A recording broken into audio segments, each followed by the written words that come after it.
돌아가는 건 중요하지 않아. 서글프게 발걸음을 되돌리면서 마테오는 생각했다.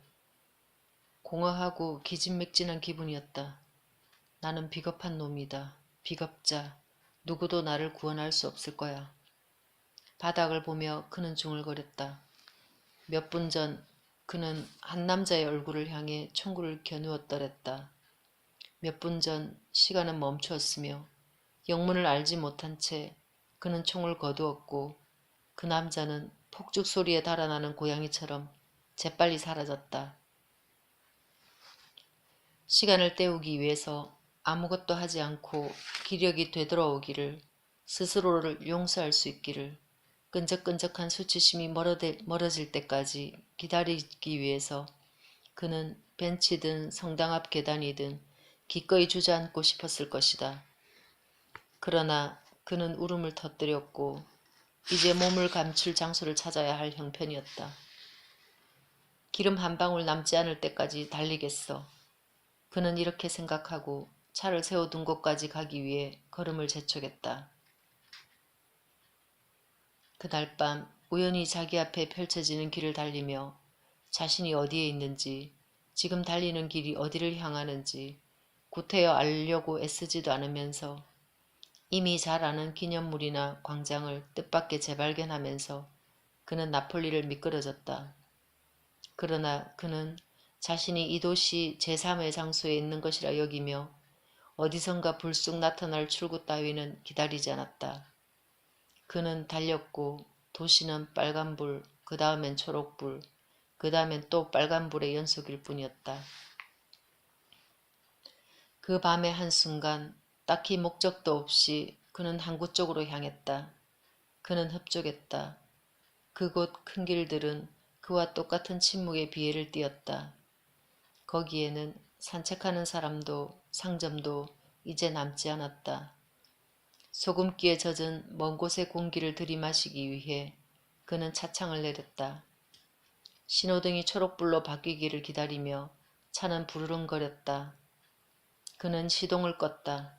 멀리 자동차는 한 대도 보이지 않았고 그는 그를 둘러싼 밤의 소리를 듣고 싶었다. 그때 갑자기 한 여자가 나타났다. 그는 그녀가 다가오는 것을 보지 못했다. 여자는 헐떡거리며 어딘가에서 나타났다. 여자가 자동차 문에 팔꿈치를 괴었다. 한순간 그는 그녀가 매춘을 권하는 거라고 생각했다. 화장품을 덕지덕지 바른 눈과 입술. 따스한 저녁이었지만 그녀는 깃에 인조털이 달린 커다랗고 붉은 외투를 입고 있었다. 그는 거절 의사를 표시하기 위해 손을 들었지만 그녀가 그의 말을 막았다. 그에게는 비정상적일 정도로 심각하게 느껴지는 목소리로 그녀가 말했다. 산타 마리아 델 푸르가토리아 성당으로 가주세요. 스파카 나폴리. 잘못된 거라고. 그는 지금 근무 중이 아니라고. 다른 택시를 찾아야 할 거라고. 왜냐하면 그는 이 밤 손님 따위엔 신경 쓰고 싶지 않다고. 어디선가 나타나 서두르는 사람이나 성당이나 제 갈 길을 가는 이 세상 삶 따위는 안중에도 없다고 말하려 했으나 그녀가 또 그를 앞질렀다. 그녀의 목소리에는 어떤 신경질적인 다급함이 실려 있었다. 빨리요. 고해성사를 드려야 해요. 이 말에 그는 아무 말도 할 수 없었다. 새벽 4시쯤 되었을 것이다. 도로변에 버려진 개의 사체에서 누추한 동네 한가운데는 오로지 두 사람뿐이었고 오줌이 마려운 꼬마 남자애 같은 표정으로 그녀는 마치 두 단어가 입술 가장자리에 바싹 달라붙어 있다가 매 순간 뿜어져 나올 거라고 위협이라도 하듯 성당과 고해에 대해 말했다. 그가 그렇게 느닷없는 그녀의 등장에 멍한 동안 그녀는 벌써 뒷문을 열고 차에 올라탔다. 이제 그녀를 차에서 다시 끄집어 내리기 위해 우격다짐하느니 오늘 밤은 택시기사가 아니라면 뭐든 할 각오를 했을 정도로 그녀를 그 어디로도 데려다 줄 상태가 아니라고 거듭 설명하느니 차라리 그는 운전석에 자리 잡은 뒤 출발하기로 했다. 침묵 속에서 차가 달리는 동안 마테오는 이따금 백미러를 통해 그녀에게 슬쩍슬쩍 시선을 던졌다. 그녀에게는 뭔가 비정상적으로 보이는 구석이 있었지만 그 이상함의 정체를 규정하기가 어려워서 그는 정체불명의 냄새를 풍기는 요리를 노리는 고양이처럼 서성거리기만 했다. 그녀가 가방을 열어 화장을 했다. 좀 더 주의 깊게 그녀를 쳐다보다가 마테오는 곧 그녀가 입가에 묻은 핏자국을 지우고 이마 한쪽에 보랏빛 피멍을 파운데이션으로 덮으려 한다는 것을 알아챘다. 그는 아무 질문도 하지 않았다. 관심이 없었다. 그는 어떤 위험도 협박도 느끼지 않았고 그에게 중요한 건 단 하나. 그 밖에 그 여자가 원하는 사람과 함께 걸레가 되도록 치고받거나 말거나 그는 개의치 않았다. 그가 성당 앞에 도착해서 시동을 끄자 그녀는 앞좌석으로 몸을 기울여 배려 가득한 어조로 말하기 시작했다. 그녀의 낮은 목소리에 그는 다시 한번 흠칫했다. 어깨 위로 그녀의 숨결을 느끼며 그는 그런 목소리가 사랑스럽고 매력적인 여자로 보이고 싶을 때 나오는 것이라는 느낌을 받았다. 문제가 좀 있어요. 그가 말없이 눈길을 들어 백미러로 그녀를 쳐다보았다. 그녀는 난처한 기색으로 미소 지었다. 당장은 돈이 없어요. 그는 아무 대답도 하지 않았다. 모든 일이 그에겐 버거웠다. 가소로운 일이었다. 그는 그녀가 지불해야 할 요금을 전적으로 무시했지만 그녀는 그런 그의 침묵을 분노라고 여기고 부랴부랴 덧붙였다. 자, 제안을 하나 할게요. 저는 지금 고해하러 갈 거고요. 이 시간에 말입니까? 마테오가 말을 잘랐다. 예, 걱정 마세요. 이렇게 하기로 했으니까. 그러니까 저는 성당에 들어갈 거예요. 그러면 그동안 저 앞에서 한잔하고 계세요. 다 끝나면 값은 제가 치를게요. 마테오는 고개를 돌렸다. 성당 맞은편에는 정말 보행자를 위해 만들어 놓은 조그만 아치형 지붕으로 덮인 인도가 있었다. 거기에서부터 상점들이 몇 개 이어졌다. 야채가게, 옷가게, 늦은 시간임에도 내부에 불을 밝혀둔 조그만 바를 본 그는 흠칫 놀랐다. 저기요? 맞아요. 제가 저 집 사장을 알아요. 그 사장이 전부 외상을 달아줄 거예요. 괜찮겠어요? 마테오는 대답하지 않았으나 핸드 브레이크를 걸었다. 그가 이 모든 일을 왜 하고 있는지 그는 알지 못했다. 그녀가 진 빚을 받기 위해서는 아니었다. 어쩌면 그저 시간을 보내기 위해서. 왜냐하면 그는 무척 목이 말랐고 집으로 돌아갈 기력이 없었기 때문인지도 몰랐다. 두 사람은 차에서 내렸다. 그는 그녀가 성당 계단을 올라 육중한 청동문을 두드리는 것을 보았다. 무한한 시간이 흘렀다. 그는 미소 지었다. 모든 게 우스웠다. 이런 시간에 고해를 하러 가다니 여자를 거짓말쟁이로 남겨두기 위해 그리고 그가 원한 건 돈이 아니라는 것을 보여주기 위해 그가 막 차로 돌아가려는 순간 놀랍게도 문이 방긋 열리더니 여자 실루엣이 대리석 위를 밟는 뾰족하고 신경질적인 하이힐 소리와 함께 사라졌다. 이제 그는 차에 다시 올라 몇 시간 동안 다시 도시를 배회하느니 두 사람이 앞서 얘기한 대로 하기로 결심하고는 하품 타는 늙은 개처럼 단조로운 소리를 내며 열리는 카페 문을 밀었다. 카페는 텅 비어 있었다. 아니면 거의. 카페에 들어설 때 구석 테이블에 앉아있는 손님 하나만 마테오의 눈에 들어왔다.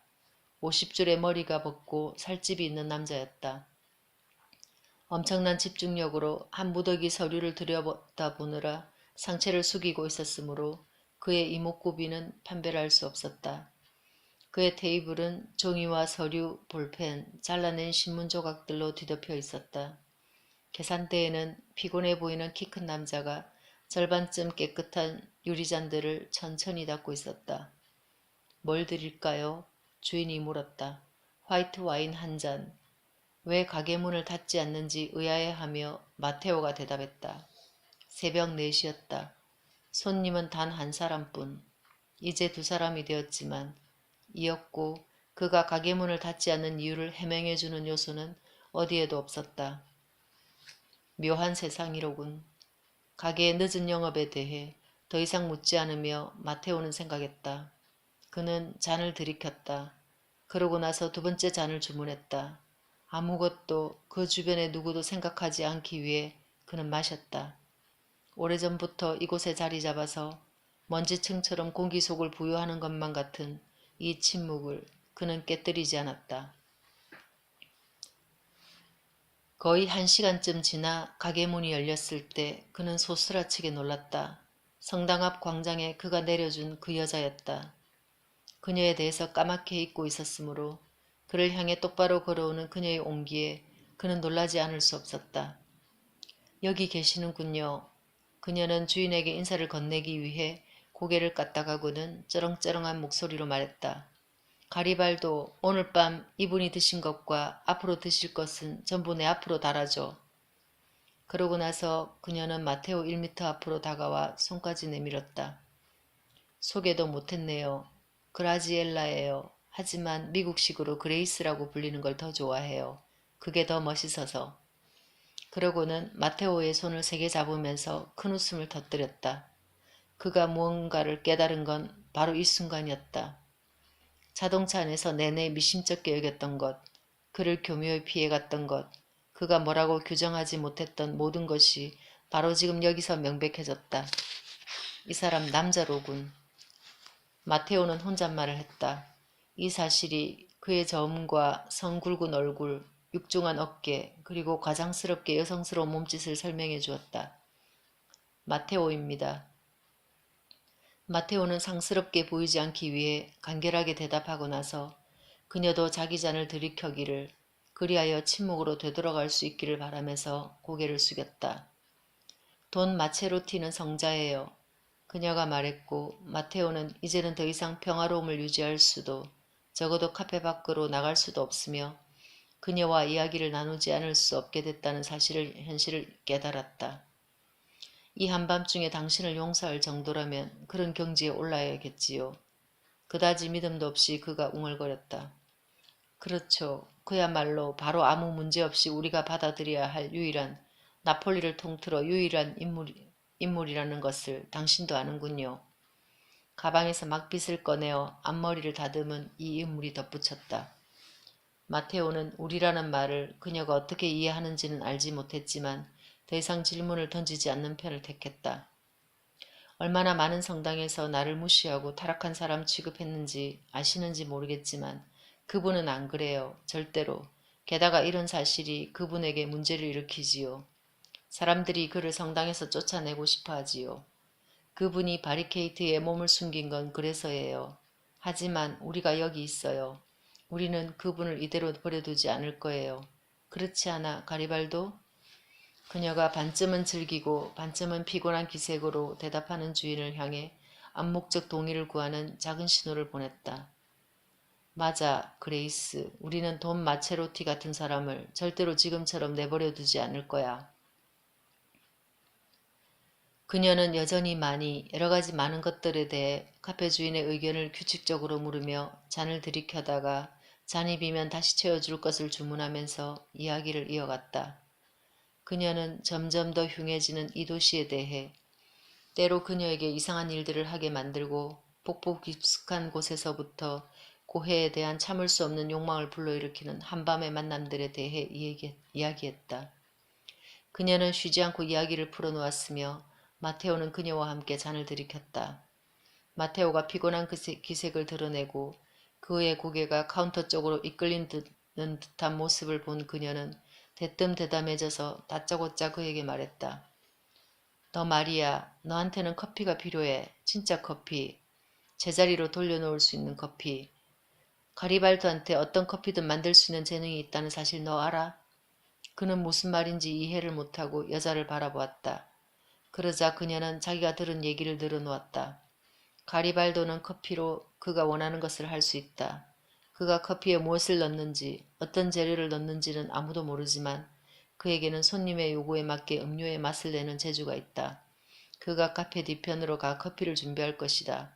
그는 특수한 커피 머신으로 마련했으며 그 기계는 아마도 헤아릴 수 없이 많은 향신료와 재료를 담은 상자 한가운데 놓여 있을 것이다.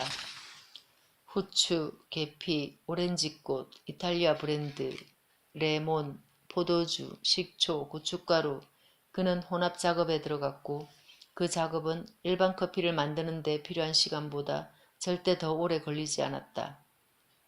불평하는 손님은 아무도 없었다. 소망하던 효과는 언제나 적중했다. 사람들은 무엇이든 주문할 수 있었다. 사흘밤을 내리지샐 수 있는 커피, 두 남자를 상대할 정력을 주는 커피, 슬픔을 호소하는 커피, 체험 커피. 커피의 규칙은 단 하나뿐이었다. 주문한 사람이 마실 것. 가리발도는 독살자가 되고 싶지 않았다. 그레이스는 의기양양한 기색으로 이렇게 말하며 이야기를 마무리했다. 죽음이 다가오는 것 같은 느낌이 들 때 나는 여기 와서 마지막 커피를 마실 거야. 죽음은 오지 않을 겁니다. 이미 여기 있으니. 방금 들려온 목소리에 세 사람은 소스라쳤다. 종이 더미에서 이제 막 고개를 든 구석자리에 앉아있던 남자였다. 그의 도련한 개입은 카페 안에 어떤 당혹감을 던져주었다. 뭐라고요? 다소 어안이 벙벙해진 그레이스가 그를 향해 몸을 돌리며 물었다. 그녀는 궁시렁거리며 마테오와 가리발도에게 한쪽 눈을 찡긋해 보였다. 난 또 프로볼로네를 깨운 줄 알았네. 목없는 머리에 머리털이 벗고 구석자리에 앉아있는 남자는 분명 도시의 어떤 식료품 가게에서나 구할 수 있는 두툼한 순대 모양 치즈를 닮은 것도 사실이었으므로 두 남자는 웃음을 터뜨리지 않으려 애썼다. 그러나 미지의 남자는 계속 말했다. 거기 있는 죽음이 느껴지지 않습니까? 죽음은 우리를 둘러싸고 있습니다. 죽음은 우리를 감싸안고 있고 거기서 벗어날 수 있는 사람은 아무도 없어요. 전문가라도 되시나요? 자기들끼리만 있고 싶은데도 계속 말을 건네는 사람을 대하듯 마테오가 약간 신경질이 묻어나는 어조로 물었다. 어느 정도는 나는 안티오키아 바르톨로메의 제자입니다. 남자가 겉옷 매무새를 가다듬으며 대꾸했다. 누구라고요? 가리발도가 물었다.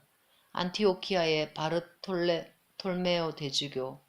1311년에 팔레르모에서 죽었지. 그래서 그 사람이 한밤중에 아저씨한테 말을 건다고요? 그레이스가 아기를 품고 물었다. 아니, 그는 팔레르모 성당 지하 납골당에 묻혔죠. 연구대가 멋집니다. 정말 놀랍죠. 35살에 내가 계시를 받은 곳이 바로 거기였어요. 나는 쓸데없는 대리석 상자 같은 다른 무덤 10여 개와 함께 줄 서 있는 그 무덤을 곰곰이 주시했지요.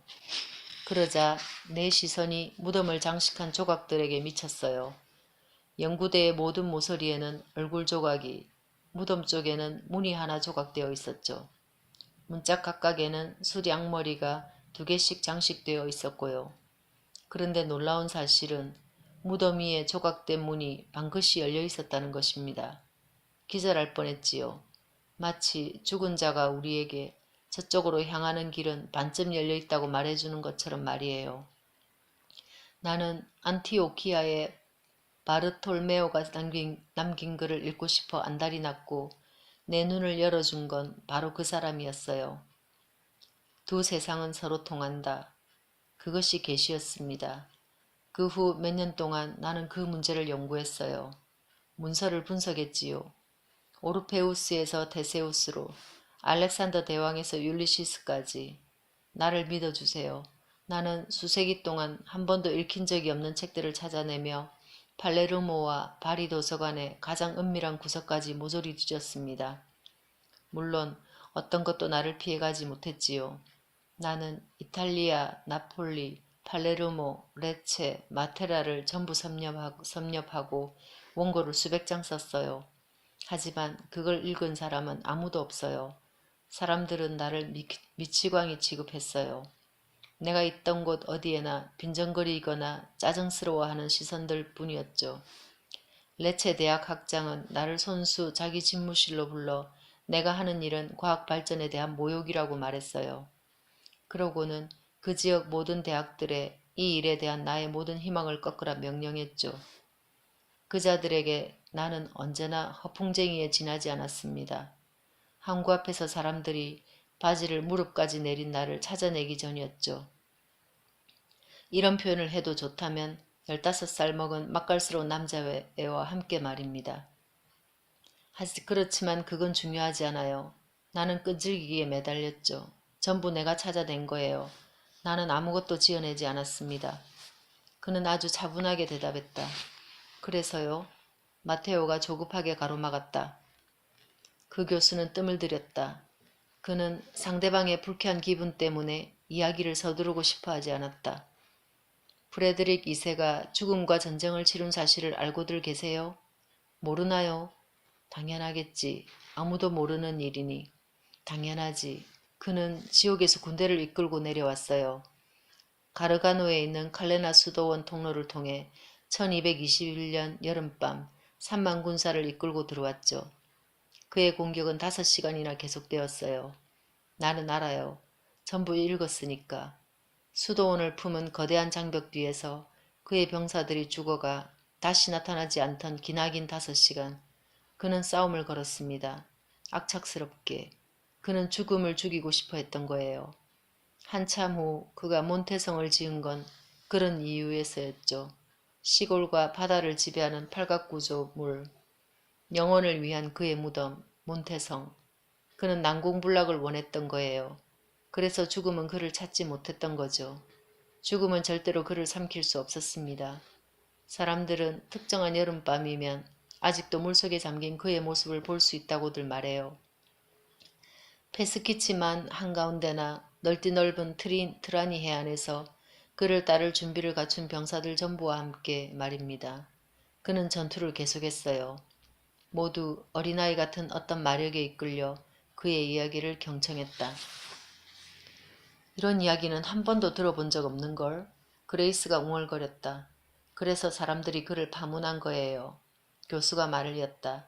1245년 이 남자를 기독교단에서 몰아내고 싶어한 교황 이노센트 4세는 만인이 보는 앞에서 그를 광신도로 만들었죠. 그래서 당신은 우리가 모르는 사실들을 안다는 겁니까? 마테오가 물었다. 어쩌면 자신의 고통을 누그러뜨릴 수도 있는 뭔가를 배우기를 갈망하는 아이다운 천진함이 담긴 질문이었다. 죽음이 우리의 심장을 먹는다는 것을 나는 알아요. 물론이지 죽음이 우리 내부에서 살며 우리가 살아가는 내내 멈추지 않고 계속 자라난다는 것을 나는 알아요. 교수가 마테오를 똑바로 쳐다보며 대답했다. 마테오는 교수가 자신을 향해 이야기한다는 느낌을 받았다. 그는 피곤에 지친 말처럼 고개를 흔들었다. 당신 말이 맞아요. 모든 게 그에게 다시 찾아왔다. 피로, 죽음의 무게. 그는 이 모든 것을 떨쳐버리고 싶었다. 고통으로 묵직한 외투를 바닥에 내려놓듯 단 한순간만이라도. 그래서 제대로 영문도 모르는 채 그는 말하기 시작했다. 단숨에 바닥에서 눈을 들지도 않은 채 카페 안에 있던 세 사람은 침묵을 지켰고 누구도 그를 가로막지 않았다. 그는 영혼을 불태운 화산암을 비워내기 위해 말했다. 오늘 나는 어떤 사람을 죽였어야 했습니다. 토토 쿨라초. 나는 그자에게 총을 겨누었습니다. 그가 거기 내가 겨누는 총구 끝에 있었지요. 그런데 나는 총을 거두었어요. 그 이유를 나는 모릅니다. 그래도 내 아들을 죽인 작자였는데 한마디 말도 전해 듣지 못한 채 내 품에서 죽은 6살 어린아이 아들을 그 아이의 동강난 인생을 생각할 때 그리고 아무 쓸모없이 늘어질 내 인생을 생각할 때 나는 이 모든 것에 도대체 무슨 의미가 있는지 이해가 안 갑니다. 세상은 작고 나는 이제 나를 갈갈이 찢어놓을 암벽에 부딪히겠지요. 그러니 당신의 프레드릭 2세가 한 일은 잘한 일이라고 봅니다. 파문에 대해서는 안 됐지만 결과가 뭡니까? 어디에도 의심할 만한 것은 없습니다. 하늘, 교황, 아무것도. 왜 그런지 아십니까? 왜냐하면 하늘은 비었고 모든 것이 엉망진창이기 때문입니다. 나는 말입니다. 나는 살인자들을 위한 처벌과 순결한 자들을 위한 천국을 소망했습니다. 내 말을 믿어주세요. 나는 소망했단 말입니다. 내 모든 영혼을 바쳐서. 그런데 사람들은 모든 걸 뒤죽박죽으로 만들고 아무것도 무서워하지 않더란 말입니다. 세상은 이렇게 굴러가는 겁니다. 우리한테 남은 게 뭔 줄 아십니까? 그는 마치 모두의 의견을 구하기라도 하듯 가리발도와 그라지엘라를 향해 고개를 돌렸다. 그러나 아무도 대답하지 않았으므로 그는 말을 이었다. 우리에겐 단 하나밖에 남지 않았습니다. 용기 아니면 비겁함. 그밖에 다른 건 없습니다. 그 후 그는 자기가 방금 뱉은 말에 대한 어떤 대답도 기다리지 않고 그렇게나 많이 속내를 털어놓았다는 사실을 후회하는 사람 특유의 무례함으로 자신을 둘러싼 사람들에게 고개를 까딱해 보이고는 떠났다.